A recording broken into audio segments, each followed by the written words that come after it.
आज के कृषक प्रशिक्षण में पधारे हुए सभी माता बहनें, किसान साथी और आपके मध्य हमारे अधिकारी बैठे हैं, वो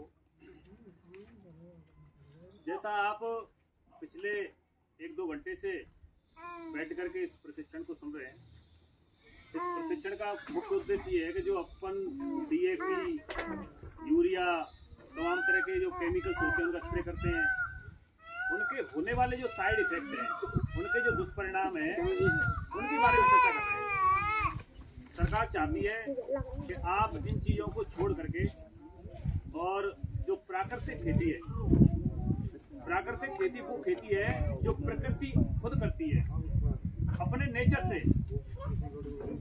जैसे खेत में कोई कीड़ा लग गया या फसल में कोई कीड़ा लग गया तो उसका इलाज बाजार की दवाइयों से न किया जा करके प्रकृति से जो पैदा जो पेड़ पौधे हैं उनकी पत्तियों से, उनकी जड़ों से, उनकी फलियों से उसका इलाज किया जाए। जैसे दीमक लग गई तो दीमक के इलाज के लिए जो नीम के पत्ते होते हैं या नीम की निगोलियां होती हैं उनका इस्तेमाल किया जाता है। आप गांव में पहले, अब तो शायद खत्म से हो गए, पहले धतूरे हुआ करते थे, धतूरे। तो धतूरा का एक जहर होता है और उस धतूरे के अर्क का स्प्रे किया जाता है।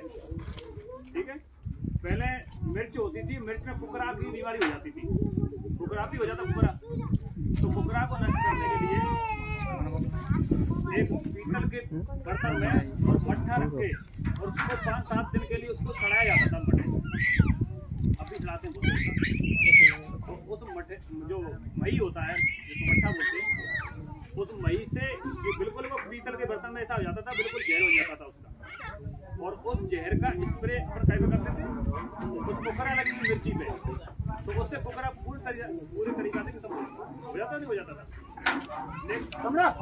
यही मतलब है इसका कि प्रकृति से जो चीज पैदा होती है उसी चीज से उसका उपचार किया जाता है।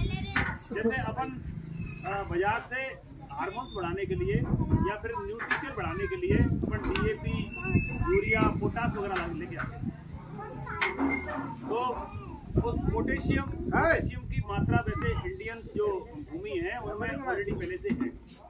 पोटास की हमारे यहाँ पे कमी नहीं है, केवल जो आलू वगैरह या ज़्यादा बेसिक ग्रोथ करते हैं उनमें उसकी आवश्यकता रहती है, बकाया आवश्यकता नहीं होती, क्योंकि हमारी भूमियों में पोटेशियम की प्रचुर मात्रा है पहले से, और यहाँ पर कैल्शियम की विशेष एफिशिएंसी नहीं है, कोई मतलब कोई कमी नहीं है, कैल्शियम की पर्याप्त मात्रा में रहता है। यहाँ पे जो ज़्यादातर कमी है वो कहीं की नाइट्रोजन और फास्फोरस। नाइट्रोजन की कमी को पूरी करने के लिए अपन क्या करते हैं, बाजार से लाते हैं और यूरिया के कट्टा उसमें छिड़कते रहते हैं, या फिर DAP से भी नाइट्रोजन मिल जाता है, या फिर एल्युमिनियम सल्फेट AS जो होता है, कट्टे पे AS लिख के आती है वो एल्युमिनियम सल्फेट, उससे भी नाइट्रोजन की पूर्ति अपन लोग कर लेते हैं। उस नाइट्रोजन की पूर्ति के लिए अपन बाजार जाते हैं, बाजार पर निर्भर हो गए। एल्युमिनियम सल्फेट जो 450 रुपये का बैग आता था, आज की डेट में वो 950 रुपये का है। DAP है, DAP आप देख ही रहे हो, 1350 रुपये की सरकारी कीमत है उसकी, लेकिन वो जब कोई चीज़ कम आती है तो उसकी रेटें बढ़ जाती हैं, फिर वो 1500, 1400, 1600 ऐसे करके चलती है। और सिंगल सुपर फास्फेट है, SSP जिसको बोलते हैं, उसकी कीमत ये राजस्थान में बनती है सिंगल सुपर फास्फेट, इसलिए इसकी कीमत 400, 450, 500 रुपये की बन रहती है। तो जो बाजार पे हम निर्भर हो गए, उस बाजार पर निर्भर ना होकर के अपन घर पे ही उस चीज़ को तैयार करें। जैसे अभी यहाँ पर गर्मी बेड बनवाई थी 1-2 साल पहले, यहाँ पर तुम्हारी PKY योजना चली थी, उसमें बेड बनवाई थी। अब जाकर के अपन देखेंगे तो वो सारी बेडों में कहीं ना कहीं कोई महिलाओं ने उगले रख रखे होंगे, है ना, जरूर टोटे बना लिए होंगे, पानी के लिए कुछ ने टंकी बना ली होगी। मतलब जो सरकार की जो योजना चली, उस योजना पे सरकार ने पैसा खर्च किया, उसका क्या हो गया, दुरुपयोग, उसका प्रॉपर तरीके से उपयोग नहीं किया।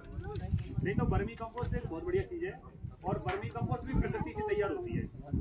पशुओं का गोबर होता है, छोटे छोटे केचू होते हैं जो प्रकृति तैयार करती है, उससे जो खाद बनती है, उस खाद में जो तत्व होते हैं, जो देसी गोबर की जो खाद होती है उससे 8 गुना ज़्यादा होती है,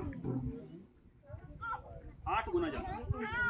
जैसे 2 बीघा खेत में 8 ट्रॉली आप गोबर की खाद डाल रहे हो, और वर्मी कंपोस्ट की 1 ट्रॉली खाद उस 8 ट्रॉली की बराबरी कर लेगी, मतलब 8%। एक्स्ट्रा, लेकिन उस चीज को हम समझ नहीं पा रहे। हम तो क्या करते हैं कि आज खेत की बुआई करनी है और मोटरसाइकिल ले चलो कट्टा लेकर, और वहाँ लाइन में लगे वो धक्का खावे वो, और धक्का नहीं खावे वो बाजार में जावे वो तो फिर ऊंची कीमत पे वो खरीद के लावे वो ला दे। हाँ, तो कई चीजें होती हैं। तो आप ज़्यादा उसका वो नहीं करके, अगर बड़े स्तर पे किसी के पास 20 बीघा जमीन है और भैंसें उसने पाल रखी हैं तो उसकी पूर्ति नहीं करती, तो उसके लिए फिर उसको बाजार ही जाना पड़ेगा। क्योंकि कोई भी पौधा हो, कोई भी वनस्पति हो, उसके लिए विशेष पोषण की आवश्यकता है। जब तक उसको प्रॉपर पोषण नहीं मिलेगा, उसको जब तक न्यूट्रेंट नहीं मिलेंगे, तब तक वो कमजोर हो जाएगा। यदि तुम देसी गोबर की खाद पे लग जा, देसी गोबर की खाद उसमें प्रॉपर तरीका से नहीं डाल रहे हो, वर्मी कंपोस्ट उसमें प्रॉपर तरीका से नहीं डाल रहे हो, और कोई जो घर की चीजें उनको प्रॉपर नहीं डाल रहे हो, तो तुम्हें बाजार से लाना ही पड़ेगा। क्योंकि जब अपन मिट्टी की जांच कराते हैं, जो सॉइल हेल्थ कार्ड आपको देते हैं, वो सॉइल हेल्थ कार्ड में चीज लिखी रहती है कि आपके गेहूं की फसल में आपको 25 किलो या 30 किलो नाइट्रोजन की आवश्यकता है, और आपने वो देसी गोबर की खाद हमारे पास है नहीं, तो नाइट्रोजन 25 किलो की पूर्ति कहाँ से पड़ेगी? तो उस पूर्ति के लिए फिर आपको बाजार जाना ही पड़ेगा, बाजार से केमिकल फर्टिलाइजर लाना ही पड़ेगा। और यदि उसकी पूर्ति घर से पड़ रही है तो बहुत अच्छी बात है, लेकिन आप जितनी जमीन की पूर्ति घर से पा रहे हो, 2 बीघा की पूर्ति पा रहे हो, 1 बीघा की पूर्ति पा रहे हो, तो उतने को तो कम से कम आप जैविक करो, प्रकृति आधारित जमीन तैयार करो, जो प्रकृति से तैयार हो। उसमें न तो बाजार का खाद डलेगा, न केमिकल फर्टिलाइजर डलेगा, न बाजार का कोई इंसेक्टिसाइड, कोई कीड़ा लग गया, कीड़ा मारने वाली दवाई को क्या बोलते हैं? इंसेक्टिसाइड, इंसेक्ट को मारने वाली। तो वो इंसेक्टिसाइड आप बाजार से लेके आते हो, उसको आप घर पे तैयार करो, ठीक है। कोई स्प्रे करवाते हो जमीन खेतों के ऊपर, जैसे ये बीजामृत, जीवामृत, ये जो प्रशिक्षण है ना, बीजामृत, जीवामृत और जो काढ़ा इकाई है उसके ऊपर है। काढ़ा इकाई के लिए एक ड्रम के लिए इन्होंने बताया होगा कि एक ड्रम आपको बड़ा लेना पड़ेगा 200 लीटर का, ठीक है ना।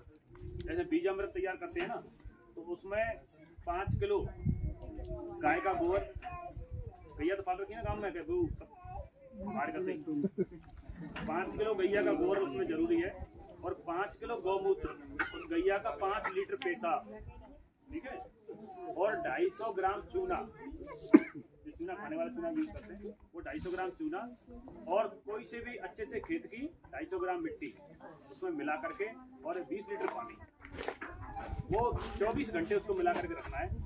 उसके बाद में जो अपन गेहूं का बीज खेतों में बुआई करते हैं, या फिर कोई धान का बीज है, किसी भी चीज़ का बीज है, उस बीज को बुआई करते समय उस बीज में उसको मिलाया जाता है। मिलाने के बाद में ऐसे पेड़ की छाया में उसको सुखा करके अच्छी तरीका से फिर उसको छिड़क करके डालते हैं। उससे क्या है, बीज का ट्रीटमेंट हो जाता है, बीज का उपचार हो जाता है, बीज में जान बन जाती है, बीज में किसी प्रकार का कीड़ा नहीं लगेगा जमीन में, और तुम्हारी जो उपजने की जो ताकत है ना उसकी, वो उसमें ज़्यादा उसको मिल जाती है। जैसे पहले क्या था कि ये पोलियो का टीका नहीं चलता था, फिर सरकार ने उस पर रिसर्च किया, उस पर शोध किया, तो पोलियो का टीका आ गया, चेचक का टीका आ गया, तमाम तरह की लगने वाली बच्चों की बीमारियों के टीके आ गए। तो जो एंटीबॉडी बॉडी शरीर में जनरेट होती है ना, वो टीकाकरण से होती है। तो ये जो बीज के लिए जो अपन बता रहे थे काढ़ा इकाई का तैयार करके उसमें बीज, तो ये भी इसका टीकाकरण।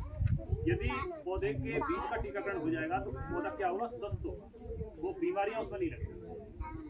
यदि जैसे कोई सरसों की फसल, सरसों के बीज की बुआई का समय, सरसों बोएंगे लोग, तो एक डाइथेन M45 दवा आती है, डाइथेन M45 जिसको मैंकोजेब बोलते हैं, वो दवा 1 किलो बीज में 3 ग्राम लगती है, ठीक है, और वो 10 रुपया की दवाई है, और 50 ग्राम आ जाएगी। बातें कम से कम तुम्हारे 10 किलो बीज को काम है इतनी आती है वो, लेकिन बातें तुम्हारे जो कई बीमारियों के लिए फायदेमंद है, ठीक है। जैसे खड़खड़ा लग जाता है, और एक सफेद रोग है वो लग जाती है सरसों में, तो वो जब बीज का टीकाकरण कर लेंगे, छोटी सी दवा है, मात्र 10 रुपए से उसका टीकाकरण होगा, ठीक है। जैसे 6-7 टीके लगते हैं जो गर्भवती महिला होती है, उनमें टीकाकरण हो जाता तो बच्चों में क्या पोलियो लग रहे हैं किसी को? बच्चे विकलांग पैदा होते हैं क्या? अब नहीं हो रहा क्योंकि उनका टीकाकरण है पेट में लग जाता है। तो ऐसे ही जब बीज को टीकाकरण करे वो चालू कर दो। सब किसान है, ये किसानों की प्रशिक्षण है। जब तक बीज का तुम टीकाकरण नहीं करेंगे तो बीज में पौधा में रोग तो लगेगा, पोलियो लगेगा, वहां में खड़खड़ू लगेगा, तमाम तरह की बीमारी है।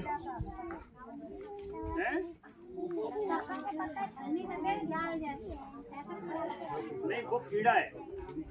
देखो तुम अंतर समझो दो चीजों में, एक तो होते बीमारी, एक तो होते बीमारी